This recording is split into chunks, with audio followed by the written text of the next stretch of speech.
The horses had been upset when the four companions came back from the temple. Merlias made an effort to calm them, especially Armand. The horse wasn't whining, but the demon could see in the animal's eyes that it felt uneasy. Everyone grew calmer as soon as they had put a good distance between them and the ruins. Once settled down on a nice spot, Nathaniel made a camp.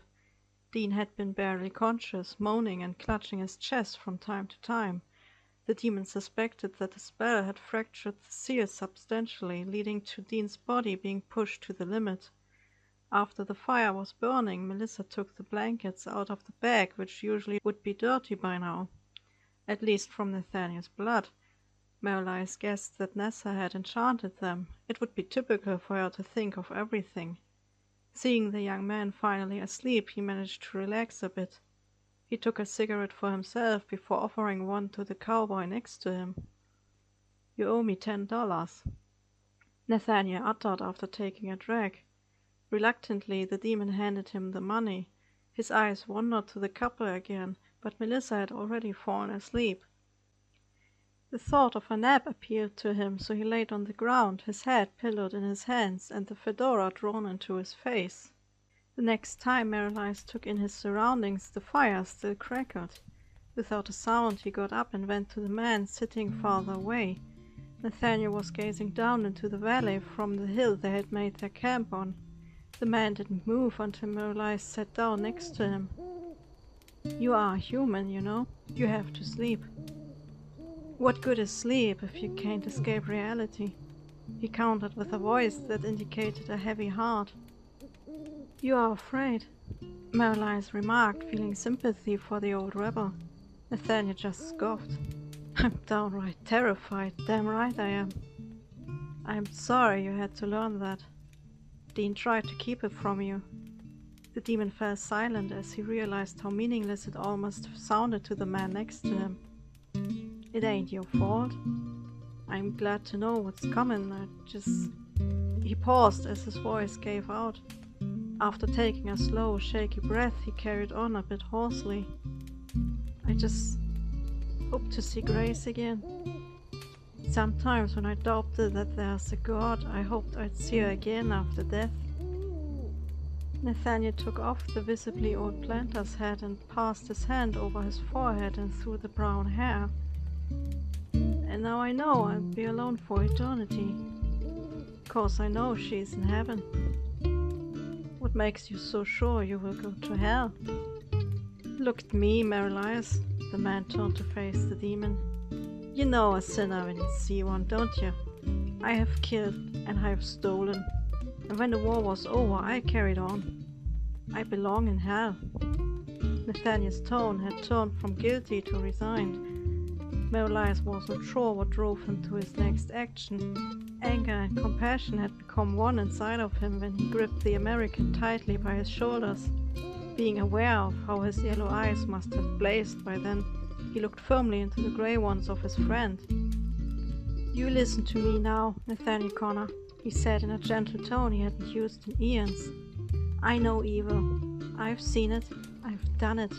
You are a good man, trying to do what's right, and if the Lord Almighty would be in any way compassionate, then he would have protected your farm and your wife. And if you go to hell, I will be damned if your soul cannot be redeemed." A tear rolled down the man's cheek before he could put back on his hat, which hid his eyes. They gazed into the distance together for a while before Nathaniel managed to speak with a solid voice again upon clearing his throat. "You are damned, Merlias," he chuckled softly. "But I am glad to have you as my friend. You are more human than most of my kind." The demon couldn't prevent a smile stealing itself onto his face as a dozen butterflies suddenly appeared inside his stomach. "I'm glad we didn't let you die back then, even if you can be a nuisance." Both of them continued to enjoy each other's company in silence until Nathaniel finally laid down to sleep. Merlias would have wished him sweet dreams that would grant him to leave his heavy conscience behind for a while, but he was just a weak demon right now, and even if he could still take on different forms, fight, and lift a human off his feet, He was still pathetic by higher standards. He lit another cigarette as everything around him entered a realm inaccessible for an entity that didn't need sleep, and he started to envy them a bit for these small luxuries that were denied to him. Dean woke up the next morning in high spirits, showing around Nessa's mark in a proud manner. A large new crack split the seal in two almost all the way through. Of course, Melissa was worried about his well-being, but the young man didn't listen. Assuring his future wife that everything was fine. The next idea, however, led to a sinking stomach even in Marielias. "I've thought about the next artifact. I think Mendash's spell might be in Rome, and I know how we can get there in a blink of an eye." "You don't honestly suggest—" The demon started, but stopped upon seeing the determination in Dean's eyes. "We have been here for months, Marielias. My uncle could be doing God knows what whilst we are wasting time traveling on foot." The young man's voice had grown slightly agitated towards the end. "Mendashius is a Roman god, Dean. The spell is ancient, and all ancient things are locked away in the Vatican's archive. Do you have any idea of the immense strength, skill, and focus you'd need to teleport us inside the heart of the church?" "I have to push my body. The seal has to be shattered before I face my uncle," Dean countered stubbornly, driving Marielias to despair. "Exactly. Push, not commit suicide. I'll be fine. And what if you're not?" Marielias replied louder than intended, looking right into Dean's eyes. He didn't want to say more. Hinting at any specific reason could lead to more questions the demon didn't want to answer right now. Truth was, he cared about Dean, and he cared about that Melissa would be alone if her fiancé died. The attachment he had formed with the three humans scared him. It made him vulnerable. And if anyone else would get wind of this, then Marielias would be easy prey for those who wanted him dead. In the end, it was Melissa who became the voice of reason. "Isn't there anything you can do, Marielias? You can't carry us all like the last time. And Dean is right, we don't have time." She came closer, forcing the two friends to stop their staring contest. "Edward Calderwood wanted us dead for a reason. I'm sure whatever he's doing, it is nothing good." Marielias pondered for a moment before making a proposal. "There is a way." He finally spoke, almost choking on the words. "I can lend you strength, but in the process our souls will be mentally linked for a short time." "Is that a problem?" Dean asked, clearly not understanding the demon's reluctance. "We may see glimpses of each other's past," Marielias managed to reveal as a pit opened in his stomach. "Then let's do it," Dean agreed, seemingly unaware of how uncomfortable Marielias was. "I should take my leave then, I guess." Nathaniel spoke up. Standing next to his horse, he looked a bit lost, as if the road he had followed was suddenly ending in a dusty nowhere. "Won't you come with us?" Dean asked, visibly confused. "You can't take American to Europe. It ain't right." The cowboy smiled reassuringly, but the happy expression didn't reach his eyes. "There's nothing left for you here, Nate. How am I supposed to protect you from the gallows if you don't come with us?" "Dean is right," Melissa added. "Besides, Marielias needs someone to cheer him up sometimes." A mischievous glance from the cowboy towards the demon that made Marielias grin followed. "If you insist, sweetheart," Nathaniel uttered with his typical tongue-click wink. "But I ain't leaving without me hoss." "Nor am I," Marielias said hastily, running to Armand, clinging to the stallion's neck. Dean just shook his head. "You can't take the horse with you." "Why not? You take Nathaniel with you. And Melissa," the demon argued like a child which had been told to leave its teddy bear at home. "Excuse me," Melissa added in a slightly high-pitched voice, but a grin let suggest that she wasn't as offended as she sounded. "How are we supposed to take horses to the archive? We will just drop them off outside. Merrill waved with his hand as if it was the easiest thing in the world. Accepting his defeat, Dean yielded, agreeing to take the horses with them. Before performing the spell, Dean decided to smoke some of Nessa's herbs. The teleportation was serious business after all. One mistake and they could end up in the middle of the Pacific instead of Rome. The young man drew the circle with utmost precision on the sandy ground. "What now?" he asked after finishing the symbol. Without a warning, Merrill took his demonic sword and cut Dean's palm. "Ouch! What are you doing?" "Using my strength to power your gift." After that, the demon cut his own palm and took his friend's hand so their blood would mingle. If there had been any doubt left inside of Merrill, then his action right then had extinguished it.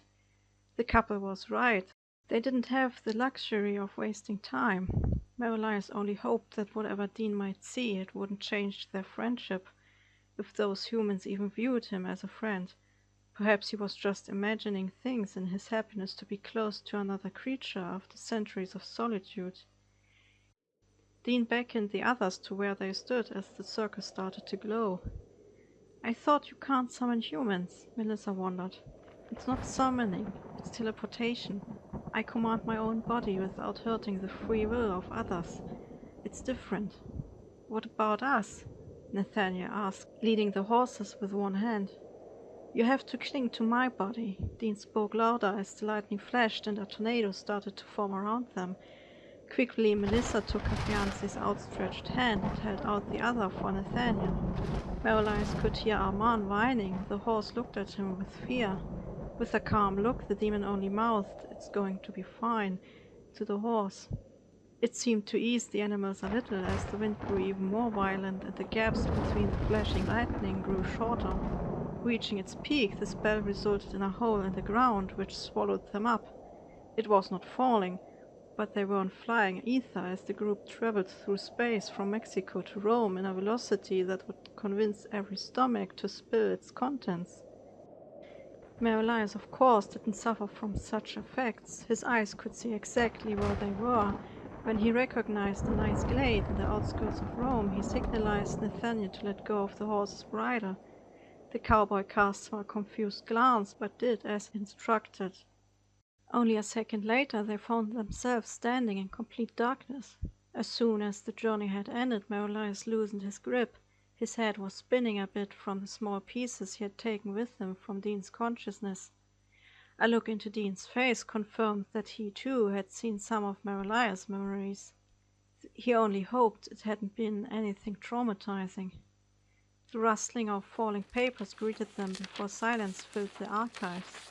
Small grains of dust floated through the air as Dean summoned a small flame on his palm. Melissa helped him to bandage the cut on the other hand before they looked around.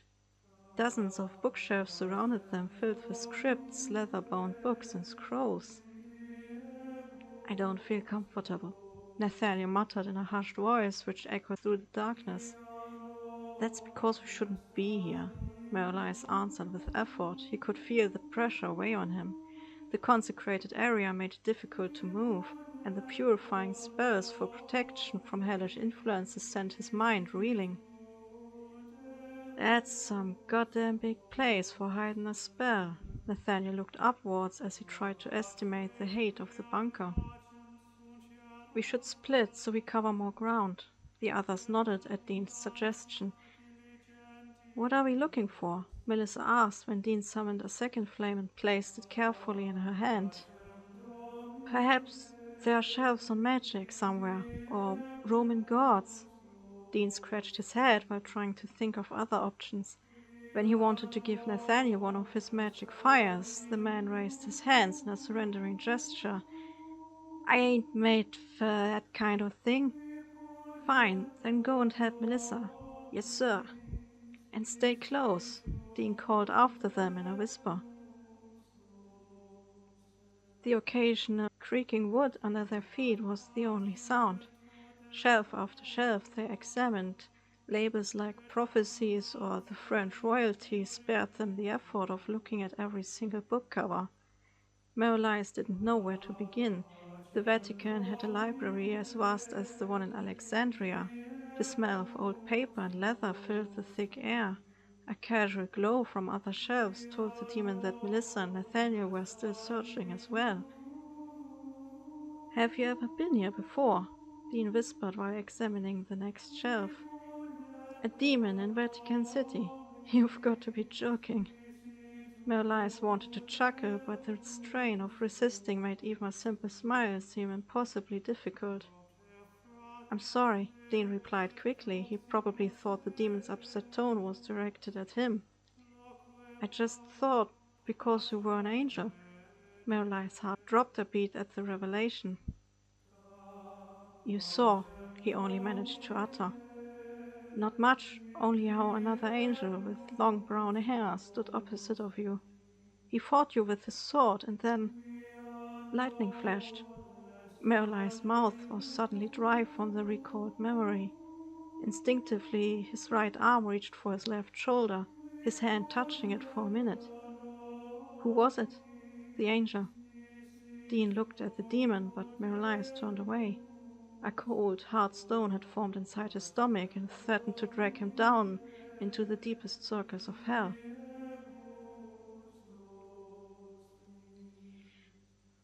Archangel Michael led the defense against the rebellion.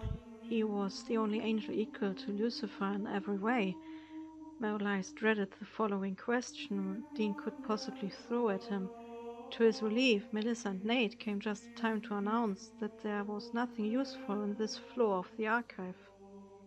They found a pair of stairs leading to the next floor. Yet this one proved fruitless as well. Most books were about history and raw scripts in original languages from centuries ago. Merlice kept his distance from Dean as long as the possibility of uncomfortable questions remained. None of them spoke as they combed through the sheer endless knowledge.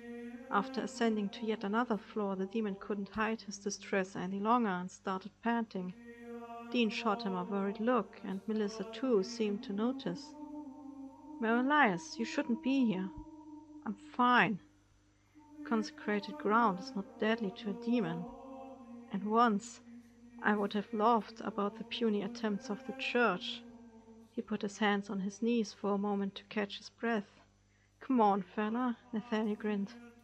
"Let's make a deal. $10 if you get through this." Merlice had to smile at the offer. "I'll take your word for it."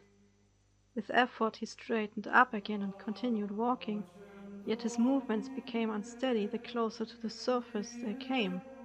At the 5th floor, Nate had to support the demon, leaving the search to the couple. Until now, they had found books about alchemy and mythical creatures from every culture in the world, but nothing on the topic of magic. Hidden in the shadows, they finally found an ancient and sturdy-looking door. Cautiously, Dean opened it. The room behind it was made entirely of stone. The shelves were carved into the walls and supported various books and scrolls. Some were bound in leather, others were covered in metal and jewels and as thick as a grown man's thigh. "Is that—" Dean started before his voice gave out at the awe-inspiring sight. "All the magic books humanity has ever written," Merlice confirmed, feeling suddenly stronger as an unseen force rushed through his entire being. He felt almost like his usual self, for now. At once he knew where they would find what they needed. "Look, Dean." Melissa took a thick book bound in leather and adorned with gold and silver. The two metals formed hypnotizing symbols on the cover.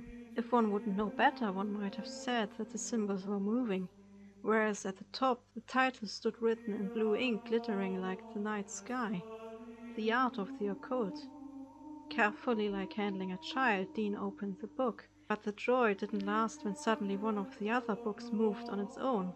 Using its pages like two jaws, it floated through the air, dragging at one of Melissa's blonde strands of hair. Another jolted at Dean's head, who tried to chase it away as if it were a fly. More and more books joined in at the assault, preventing the couple from searching any other scriptures. "Throw me the book, Dean," Merlice called through the immense noise of clapping covers and rustling paper. "We have to find the spell first," Dean replied, trying to defend himself. "We already have it." Dean gave him a questioning look. "Trust me on this, mate." Dean threw the book, which Merlice caught by almost falling. The moment the book was no longer in Dean's hands, the assault stopped. Like confused crows, the books floated around, obviously trying to locate the thief. But Dean and Melissa were faster. Not wasting time, they ran out of the room and shut the door with a loud clank. They all held their breaths as the sound echoed through the archive. "You think they heard us?" Nathaniel whispered next to Merlice. But before any of them could answer, another voice sounded from the shadows, accompanied by the soft glow of a lantern. It was one of the few voices Merlice would have recognized everywhere and at all times. Not yet. Father Johnson came close enough for them to see his contours. "Bloody hell," the demon muttered, annoyed. Of all the things they could have encountered in Rome, it had to be the old, daft, fanatic Christian fool. Locking eyes with the priest, Merlice knew this time he would die if they didn't find a way to beat Johnson. Once again he cursed himself for being foolish enough to become a shadow of his former self.